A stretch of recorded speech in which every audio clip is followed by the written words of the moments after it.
Hey guys, wanted to share some quick tips on how to start email marketing in your company, and also why it's important.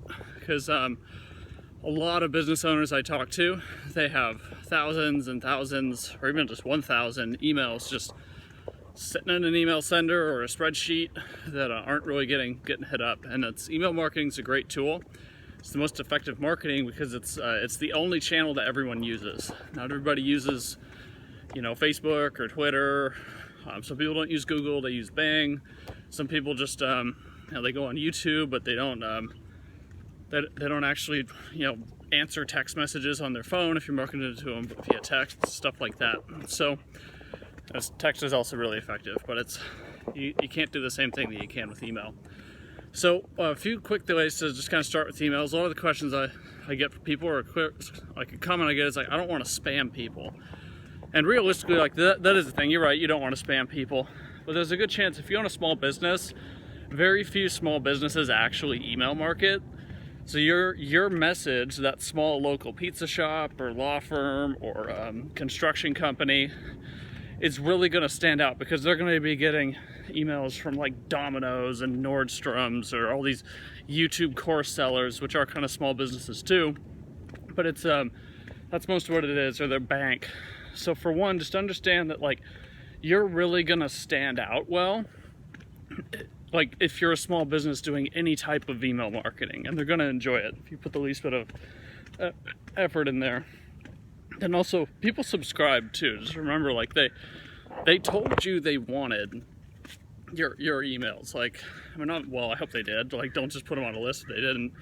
But if you have these opted-in emails and everything, provided you can't spam complain, if you're in the US, there's a good chance there's no issues with you at all marketing to those people. So another thing to start with email, that's just kind of the mindset behind it, is for one, you got to get an actual email sender. It's way easier to do that. MailChimp, ActiveCampaign, Autopilot, Constant Contact. If you go on Google, you're going to be like, man, I didn't know how many email senders there were.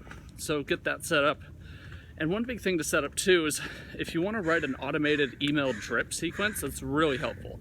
We write one that's usually 30 days for every client we work with. We will write longer ones, but it's not like our default's not writing one longer, because it's super helpful, and it also gives you a good idea of hey, what's actually going on in your business, because you can start telling your story a little bit, what's actually happened over the last 10 years of me owning this company. Okay, hey, maybe the first email we can just say, hey, why did we start the company? How do we want to help people? And here's how to get in touch with us. So link them back to the website, YouTube, a blog, which I guess is probably on your website if you don't have a separate blog. And then also give them an interesting fact that you don't tell them everything about, so that way they're excited to open the next email. Because you'll develop raving fans with email. I'm sure you guys have all read emails, and then the next day or the next bit of time, you're still thinking about the story that's in there. And it's not hard to do that if you actually, kind of get real with people. You don't got to get mushy or anything, but just start actually sharing what actually makes your business unique and everything. Because people really buy that, and they really like it, and it's something that's kind of missing. And for one, your email marketing has to be about, the other person, or just marketing in general. No one really cares about you at the end of the day. People aren't calling a pizza restaurant wondering, oh man, I really wonder what the boss of this company's like. And they're probably not doing that naturally. They're thinking, hey, I want a pizza. That's kind of the main thing. But specifically in the legal space, people aren't as interested in you as they are in getting their problem solved. So just remember that. And you also have to decide, do you want the branding to be around you, or you as in the person that is doing the email? Do you want it to be around the company? So what's going to be the basis of the voice that's in the email marketing? And it's an important question to ask. It's a good one to ask because it is going to determine when people get on the phone who they're excited to talk to. Because if you build a personal brand, it's a really good idea, get you a lot of leads, people are going to be trying to vie for your time and everything. So it's kind of another quick tip on it.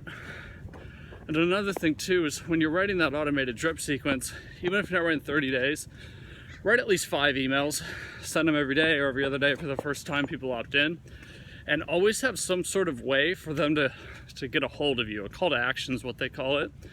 So have some way for them to go back to your website, book a call on your calendar, and give them something that's perceivably valuable.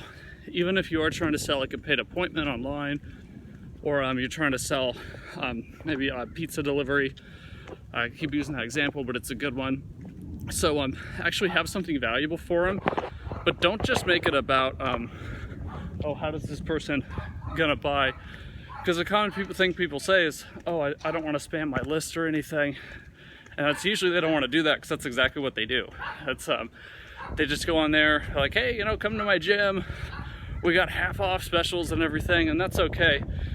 But that kind of leads me to the next point, is when you're doing marketing, is don't always have an ask on every single thing. And that kind of contradicts what I said a second ago.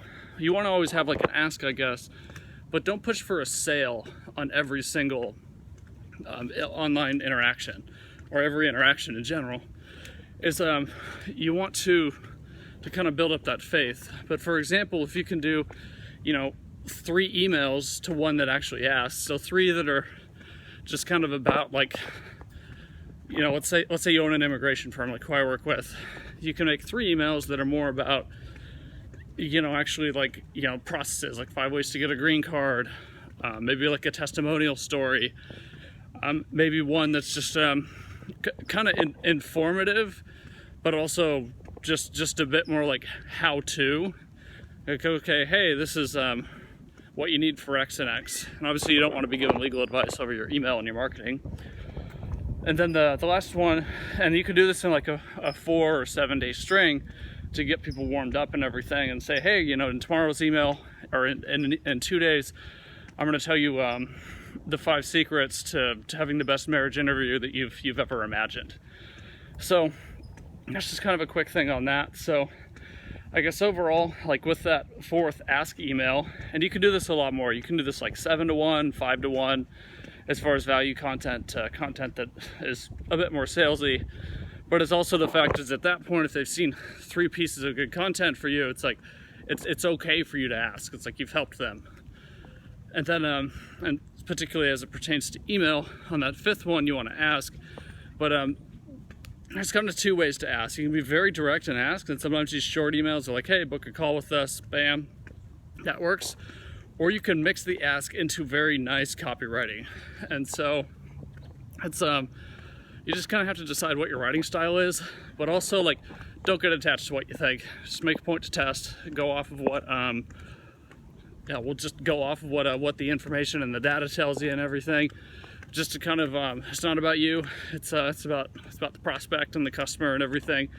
And they'll tell you what they like too, via what they engage on. Most email senders, you can go in and then see who's opened, who's clicked your emails. So if someone is clicking your email, it's a good idea to call them.